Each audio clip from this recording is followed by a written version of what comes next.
കേരള സർക്കാരിന്റെ ജയിൽ വകുപ്പിൽ ജോലി നേടാൻ ആഗ്രഹിക്കുന്നവർക്ക് സുവർണാവസരം. പ്രിസൺ ആൻഡ് കറക്ഷണൽ സർവീസ് ഇപ്പോൾ assistant prison officer cum driver തസ്തികയിലേക്ക് നിയമനം നടത്തുന്നതിന് വേണ്ടി കേരള പബ്ലിക് സർവീസ് കമ്മീഷൻ വഴി യോഗ്യരായ ഉദ്യോഗാർത്ഥികളിൽ നിന്നും അപേക്ഷ ക്ഷണിച്ചു.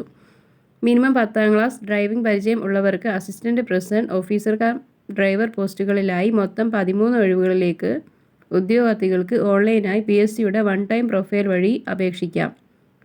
നല്ല ശമ്പളത്തിൽ കേരള സർക്കാരിൻ്റെ കീഴിൽ ജോലി ആഗ്രഹിക്കുന്നവർക്ക് ഈ അവസരം ഉപയോഗപ്പെടുത്താം. ഈ ജോലിക്കായി 2025 ജനുവരി 29 വരെ അപേക്ഷിക്കാം. Category number 732/2024. ജോലിയുടെ ശമ്പളം 26,500 രൂപ മുതൽ 60,700 രൂപ വരെ. പ്രായപരിധി 18 വയസ്സ് മുതൽ 39 വയസ്സ് വരെ. ഉദ്യോഗാർത്ഥികൾ 2/1/1985 1/1/2006 ഇടയിൽ ജനിച്ചവരായിരിക്കണം. യോഗ്യത 10ാം ക്ലാസ് പാസ്സാവണം. കൂടാതെ ഡ്രൈവിംഗ് ലൈസൻസ് ഉണ്ടായിരിക്കണം.